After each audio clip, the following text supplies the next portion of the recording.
bagaimana kemudian Indonesia bersikap atas anggapan negara-negara lain yang tidak masuk dalam BOP? Jadi gini, kami menghormati keputusan daripada negara-negara yang memang tidak bergabung di dalam Board of Peace. Perjuangan ini kan memang memiliki berbagai cara. Kalau ada yang masih berjuang melalui United Nations, tentu saja itu kita apresiasi. Tapi dalam hal ini kami merasa Indonesia memiliki posisi yang kuat, posisi yang sejajar, posisi yang penting dengan seluruh anggota-anggota BPP, terutama dengan 7 negara mayoritas muslim lainnya. Dan Indonesia adalah salah satu negara yang berkomitmen untuk menerjunkan pasukan penjaga perdamaian ke Gaza. Oke, Inilah bentuk kontribusi nyata Indonesia terhadap warga Palestina. Pak Astrio, apakah Indonesia juga ada rasa ketakutan ketika pada saat di Davos penandatanganan BOP itu dilakukan, ada negara yang menolak, yaitu Prancis. Ini kemudian juga berkaitan dengan tarif dagang yang kemudian diterapkan oleh Amerika sebesar 200%. Kalau saya salah tolong koreksi Pak Wijayanto, bagaimana? Jadi memang inilah kalau kita berkaca lagi memang pada situasi dinamika kondisi global yang tidak menentu. Kita memang bisa melihat sendiri dengan mata kepala kita sendiri pasang surutnya hubungan Amerika Serikat dengan apa yang disebut sebagai mereka punya traditional allies. Kalau kita berbicara Uni Eropa secara umum itu merupakan kawan lama daripada Amerika Serikat. Dan memang Amerika membawa agenda America First ini bukan hanya terhadap Indonesia, bukan hanya terhadap negara-negara di Southeast Asia, tapi bahkan terhadap kawan-kawan mereka sendiri di Uni Eropa, di Amerika Utara, yaitu Kanada, maupun di Amerika Tengah dan juga di Amerika Latin. Nah tentu saja kami tidak ingin mencampuri urusan dalam negeri daripada negara lain. Tapi kami mengapresiasi kalau memang ada negara yang tidak ingin bergabung. Tapi yang pasti posisi Indonesia adalah Indonesia ingin bergabung karena Indonesia merasa kita bisa berkontribusi secara nyata untuk pembangunan kembali daripada Gaza dan menjaga perdamaian yang di Palestina. Indonesia berani kan ya, Pak Astrio?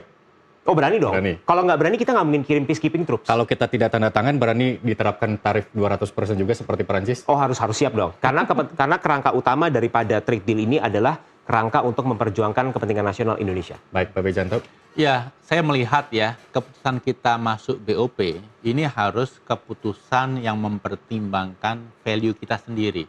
Tidak perlu tergantung negara lain masuk atau tidak. Prinsip kita seperti apa.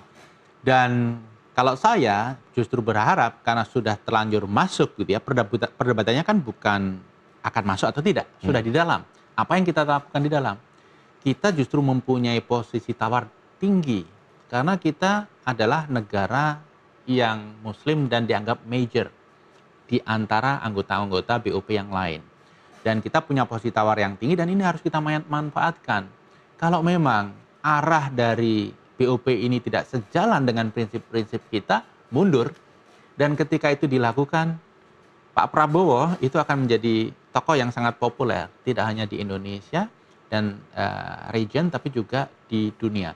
Jadi ketegasan untuk mengambil sikap, menurut saya perlu dijaga ketika sudah berada di dalam.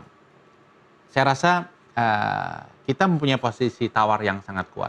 Oke, menurut Anda masuk Indonesia ke BOP ini satu menguji konsistensi Presiden untuk mempertahankan politik bebas aktif kita karena perdamaian dan ekonomi kalau menurut Anda bisa sejalan beriringan atau harusnya dipisah, tidak ada keterkaitan keduanya? Ketika masuk, saya tetap punya keyakinan ada impact dari bergabungnya kita ke BOP dengan hasil trade deal dengan Trump nantinya. Karena apapun itu, Trump bukan orang yang 100% rasional berbicara hitung-hitungan angka. Tapi kedekatan, kemudian support dan lain sebagainya itu rasanya ya selama ini ikut berperan. Semoga ini bermanfaat. Tetapi kembali saya ingin meng-highlight, menekankan kembali Mas Irsal. Ketika kita sudah masuk, kita harus tunjukkan bahwa kita itu bukan menjadi pengekornya Amerika. Kita ini adalah negara yang memegang prinsip dengan kokoh.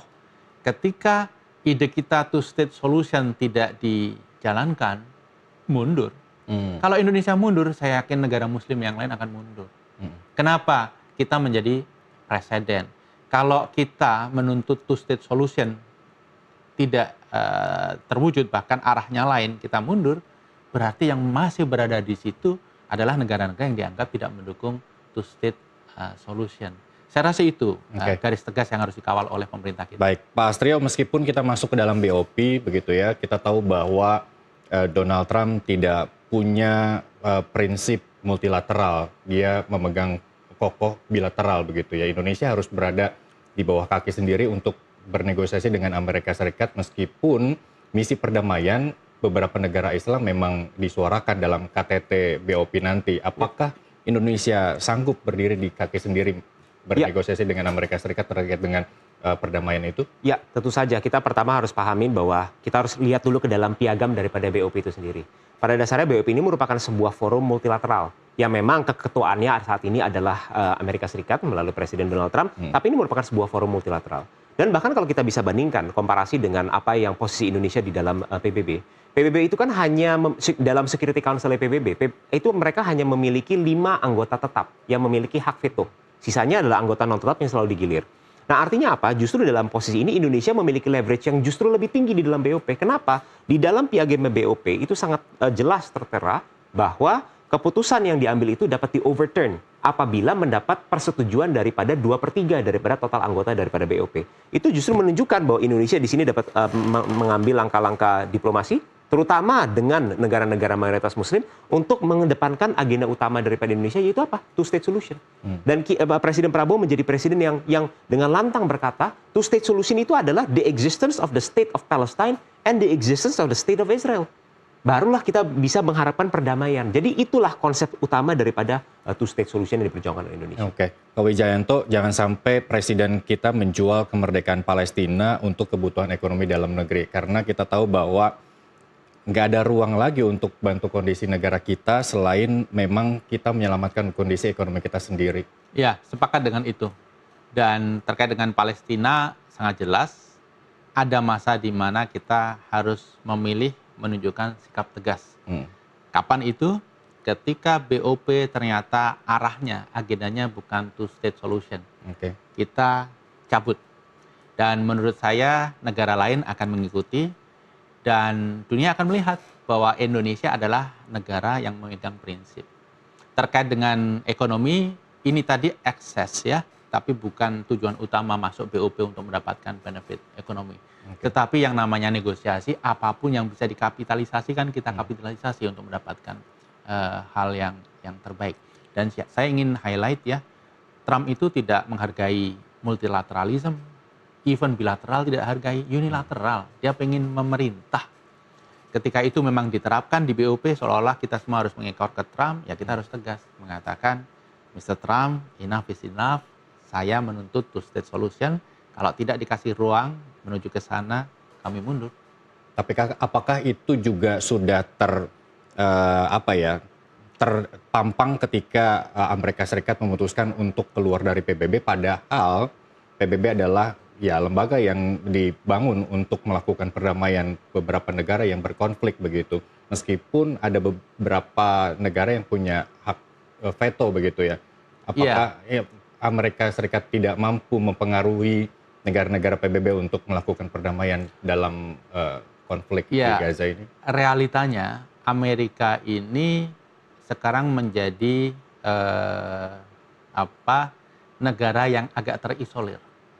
Bukan karena negara lain itu mengisolasi Amerika, tapi Amerika sendiri yang hari demi hari itu menjaga jarak, menjauhi negara lain. Justru Amerika yang mengisolasi dirinya.